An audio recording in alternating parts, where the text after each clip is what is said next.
ಹೆಂಗಿದೆ ಸರ್ ಆರೋಗ್ಯ ಅಂತ? ಇಲ್ಲ, ಆರೋಗ್ಯ ಸ್ಟೇಬಲ್ ಅದ, ಏನೋ ಇಲ್ಲ ಆಗಬಾರ್ದಾಗಿತ್ತು, ಕರೆ ಆಗ್ಯದ ಈಗ.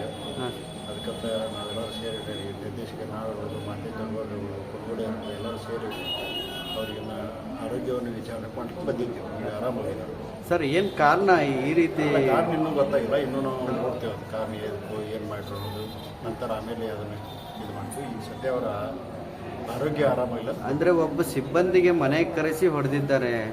ಅದ ಹಂಗಾಗಬಾರ್ದಾಗಿತ್ತು, ಆಗ್ಯದ. ಯಾಕೆ ಏನು ಅನ್ನೋದು ನಮ್ಮದು ಎಫ್ ಐ ಆರ್. ಸರ್, ಮತ್ತೊಂದು FIR ಕೂಡ ಮಾಡ್ಕೊಳ್ತಿಲ್ಲ. ಇಲ್ಲ, FIR ಮಾಡ್ಕೊತಿಲ್ಲ, ಮಾಡ್ತಾರೆ. FIR ಕೂಡ ಮಾಡ್ತೇವೆ. ಈವರೆಗೂ ಮಾಡಿಲ್ಲ ಸರ್. ಆ ಸಿಬ್ಬಂದಿಗಳು ಕೂಡ ಪ್ರತಿಭಟನೆ ಮಾಡಿದ್ರು, FIR ಮಾಡ್ತಿಲ್ಲ ಅಂತ. ಅದಿನ್ನೂ ಅಲ್ಲೇದೇ ನಮಗೆ ಗೊತ್ತಾಗಿಲ್ಲ. ಇಲ್ಲೇದು ಮಾತ್ರ ಇಲ್ಲೇ FIR ಮಾಡ್ತಾರೆ ಅಂತ ಹೇಳ್ತಾರೆ.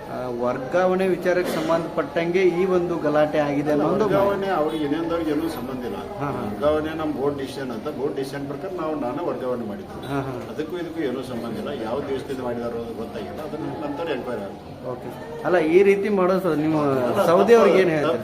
ತಪ್ಪು ಮಾತಾಡೋದು ತಪ್ಪು. ಏನಾದರೂ ತಿಳಿಸಿ ಹೇಳ್ಬೋದು, ಕೇಳ್ಬೋದು, ಅಥವಾ ಏನು ಮಾಡ್ಬೋದು. ಈ ರೀತಿ ಏನು ಕೈಯಲ್ಲಿ ತಗೋಬಾರ್ದು. ನಮ್ಮ ಉನ್ನತ ಸ್ಥಾನದಲ್ಲಿದ್ದವರು ಶಾಸಕರು ಈ ರೀತಿ ಮಾಡ್ತಾರಂದ್ರೆ